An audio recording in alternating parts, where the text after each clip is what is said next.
Donald Trump este cuprins de panică în timp ce Iranul amenință cu represalii masive împotriva lui, a regimului său și a intereselor americane din Orientul Mijlociu. După ce Donald Trump a ordonat Marinei Statelor Unite să atace o navă iraniană aflată în Golful Persic, pe care regimul Trump a susținut că încerca să evite blocada impusă de ei, de Statele Unite, în Golful Persic. CENTCOM a publicat un video cu Marina Statelor Unite atacând această navă iraniană, urcând la bord și interceptând-o. Liderii iranieni au răspuns că acesta a fost un act de piraterie și că intenționează să riposteze masiv împotriva intereselor Statele Unite din regiune. În timp ce Donald Trump spune că va trimite negociatori pentru a încerca să ajungă la un acord cu Iranul în Pakistan, marți, deci mâine, iranienii spun: de ce am vrea să ne întâlnim cu voi la Islamabad, în Pakistan, dacă continuați să escaladați situația, mențineți această blocadă și nu acceptați cadrul de negociere în 10 puncte, care a fost o condiție prealabilă pentru încetarea focului. Tot ce faceți este să folosiți negocierile pentru a obține lucruri pe care nu le-ați putut obține în război. Amenințările voastre împotriva noastră nu funcționează, așa că de ce am vrea măcar să negociem? Intenționăm să ripostăm împotriva intereselor Statelor Unite. Am încheiat citatul. Deci, oameni buni, avem o escaladare masivă. De aceea am văzut prețurile petrolului crescând din nou, foarte aproape de $100 pe baril, la momentul acestei registrări. Nu m-aș mira dacă va crește și mai mult mâine dimineață. Am văzut și piețele prăbușindu-se după ce s-a aflat că Donald Trump a manipulat piețele vineri, susținând că a încheiat tot felul de acorduri cu Iranul, ceea ce a fost o minciună totală. Iranul a negat.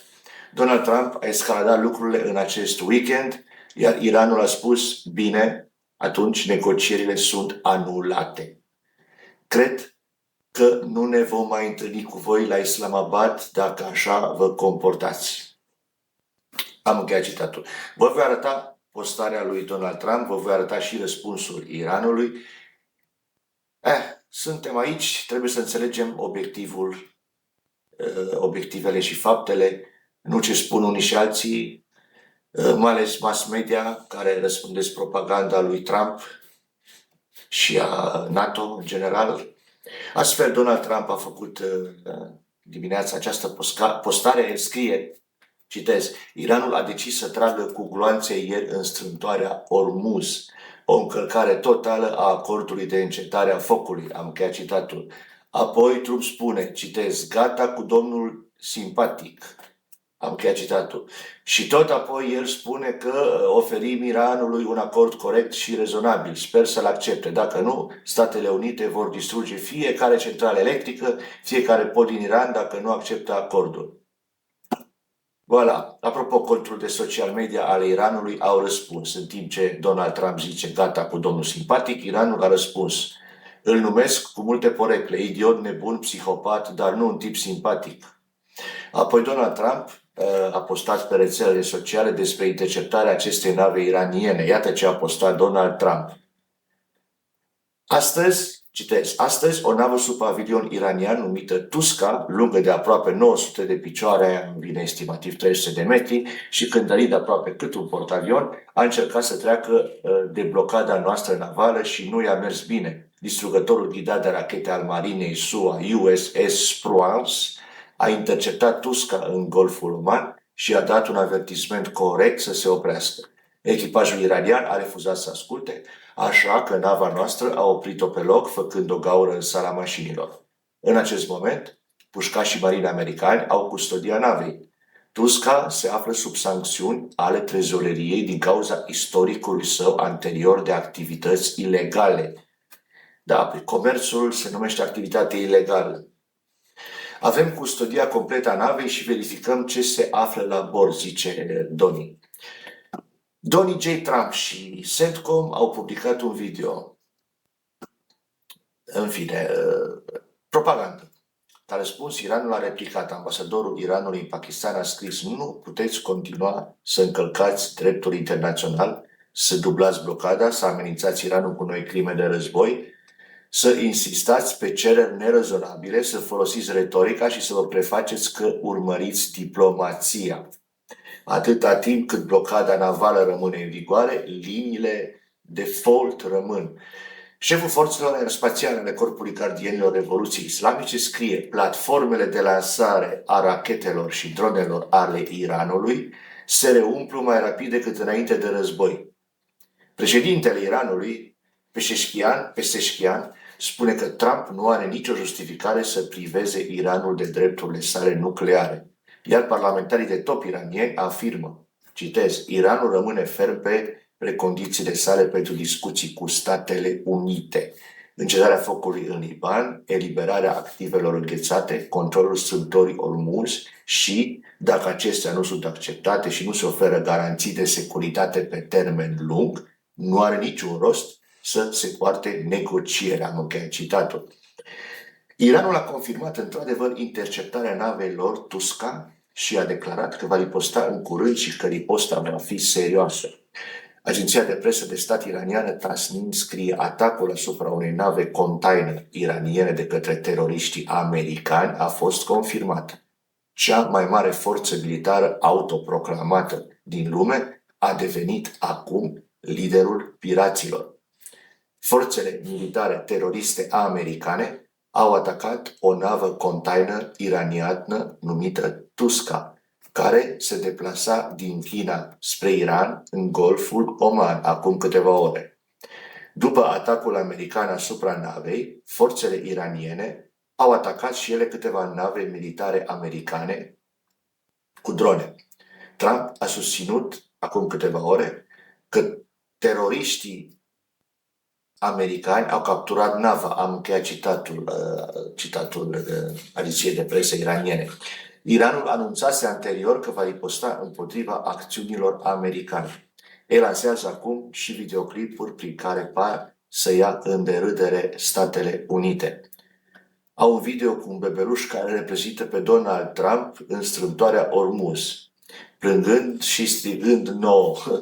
Au lansat și un videoclip nou cu Lego ieri. Asta este Iranul, plin de videoclipuri cu Lego. Ambasada Iranului în Indonezia a lansat un video în care spune Peto wants the fires.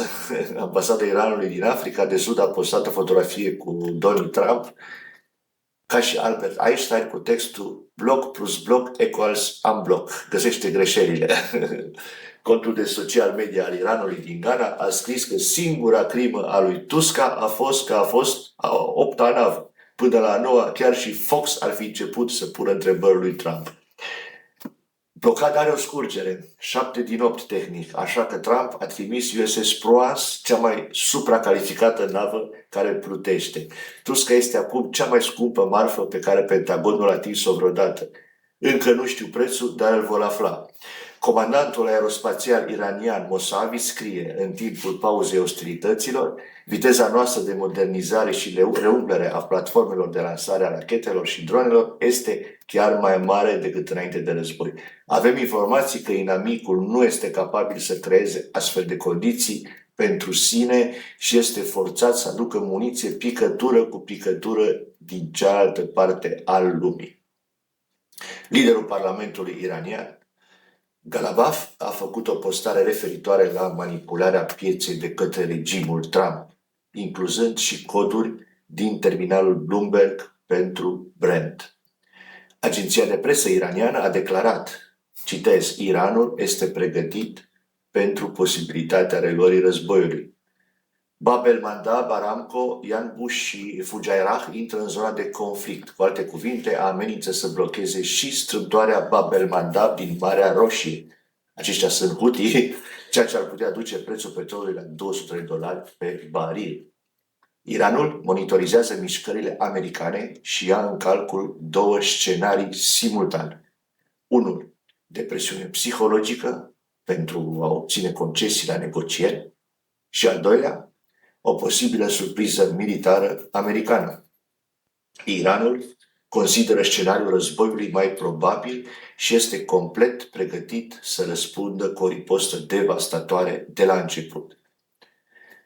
De asemenea, Israelul se pregătește pentru o nouă fază intensă de lupte în Gaza la începutul lunii viitoare, iar atacurile asupra Libanului au continuat chiar și ieri, în ciuda unui presupus acord de încetare a focului. Aprobarea lui Donald Trump se află la minime istorice. Ultimul sondaj NBC arată 37% aprobare și 63% dezaprobare. Susținerea politicii sale față de Iran este net negativă cu 34 de puncte. Și asta este situația cu regimul Trump. Wall Street Journal relatează că liderii militari americani spun că Trump se plimbă de colo-colo prin Casa Albă cuprins de panică, țipând și urlând ca un nebun. Generalii i-ar fi spus că, dacă vrea război, va trebui să trimită trupe și să accepte pierderi masive de vieți americane. Trump rezistă ideii de a trimite soldați americani să ocupe insula Karg. Acela este punctul de lansare pentru 90% din exporturile de petrol iraniene. Deși i s-a spus că misiunea a reușit, fiindcă se teme de numărul mare de victime, generalii îi spun atunci să facă un acord. Dar Trump nu vrea. Astfel se află într-o dilemă. Nu poate avea totul, iar postările contradictorii de pe rețelele sociale nu reprezintă strategie reală.